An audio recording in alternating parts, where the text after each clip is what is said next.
अस्सलाम वालेकुम नाजरीन, मैं हूँ सना मिर्ज़ा। अब देख रहे हैं K92 न्यूज़। प्रिंस रोड के अवाम का सिंध सेक्रेटेरिएट के सामने एहतजाज। कराची। प्रिंस रोड के रिहायशियों ने पीपल्स पार्टी के इलाकाई ओहदेदारों के हमरा सिंध सेक्रेटेरिएट के बाहर लोड शेडिंग, पानी की किल्लत और खस्ता हाल सड़कों के खिलाफ एहतजाजी मुजाहरा किया। मुजाहिरीन ने हाथों में बैनर्स और प्ले कार्ड्स उठा रखे थे जिन पर लोड शेडिंग बंद करो, आवाम को बुनियादी सहूलतें दो और प्रिंस रोड की हालत बेहतर करो जैसे नारे दर्ज थे। शुरका का कहना था कि इलाके में शदीद बिजली की लोड शेडिंग, पानी की कमी और नाकिस इंफ्रास्ट्रक्चर के बायस शहरी मुश्किलात का शिकार हैं।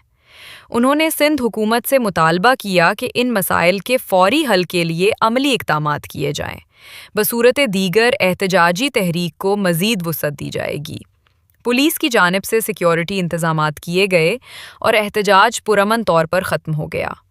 मुजाहिरीन ने वाज़े किया कि बंदीदी हुकूक की फराहमी तक वो अपनी आवाज़ बुलंद करते रहेंगे।